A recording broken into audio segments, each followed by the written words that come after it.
Olá! Sabe toda essa tecnologia que a gente usa no dia a dia? Por trás dela existe uma arquitetura invisível, um plano feito para manter tudo seguro, mesmo quando as coisas dão muito, muito errado.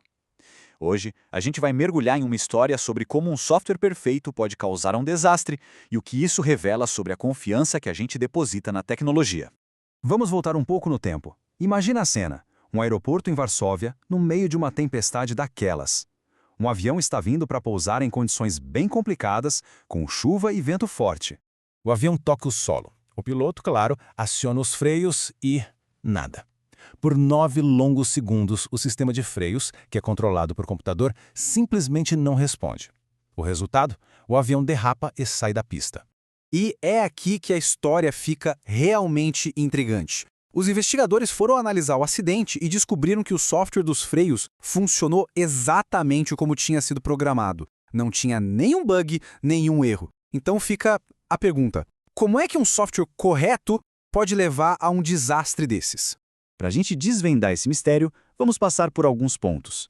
Primeiro, por que isso foi um acidente e não um bug? Depois, vamos entender a mentalidade orientada a riscos que evita esse tipo de problema. Vamos ver a diferença entre segurança e confiabilidade, o desafio de proteger os sistemas e, por fim, essa tal de arquitetura invisível que nos cerca. Então, o problema lá em Varsóvia não foi o código, foi o plano. O software tinha uma regra muito clara: só acionar os freios quando as duas rodas do avião tocassem o chão. Acontece que, por causa do vento cruzado, o avião pousou meio inclinado, com uma roda só tocando a pista. O software seguiu a regra à risca, perfeitamente. Só que a regra não previa essa situação. E isso nos leva a uma ideia essencial na engenharia: os requisitos de não deve. Sabe, tão importante quanto dizer a um sistema o que ele precisa fazer é dizer o que ele, em hipótese alguma, não pode fazer. São essas regras negativas que evitam catástrofes, como, por exemplo, ativar o reverso do motor no meio do voo. Certo, mas como os engenheiros evitam que essas coisas aconteçam? Eles usam o que se chama de especificação orientada a riscos. Pensa nisso mais como uma mentalidade, um jeito de trabalhar. O foco é total em antecipar o perigo, em analisar sistematicamente tudo o que pode dar errado, e isso antes mesmo de escrever a primeira linha de código. E esse processo é super metódico. Primeiro, eles identificam tudo que pode dar errado. Depois, cada risco é analisado e classificado para saber o que é mais grave e o que é menos preocupante. A partir daí, é um trabalho de detetive. Eles decompõem cada risco para achar a causa raiz e só então criam as regras para garantir que o pior não aconteça. Para a gente entender isso ainda melhor, precisamos separar dois conceitos que parecem a mesma coisa, mas são bem diferentes: segurança e confiabilidade. E para deixar isso bem concreto, vamos usar um exemplo onde as consequências são reais: uma bomba de insulina. A diferença é crucial.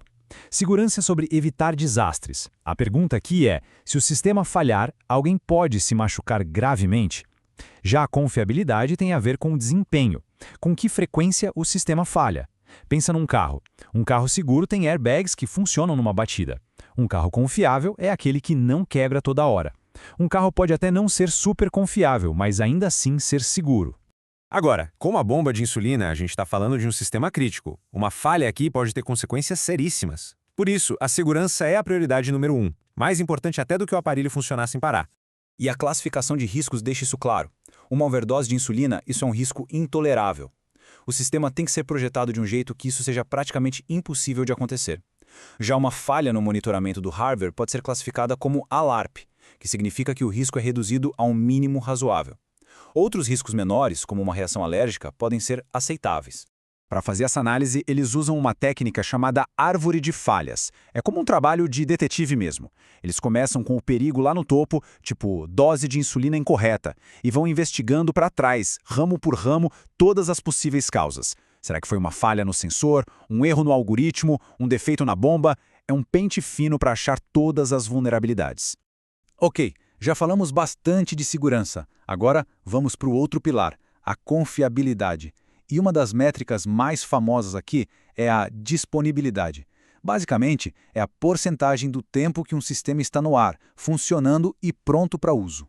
A gente costuma ouvir muito sobre os 4 noves de disponibilidade. Parece um número impressionante, quase perfeito, né? Mas o que isso realmente significa no mundo real?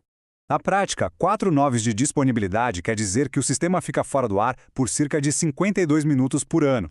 Isso dá menos de 1 minuto por semana. De repente, um número abstrato vira algo que a gente consegue entender.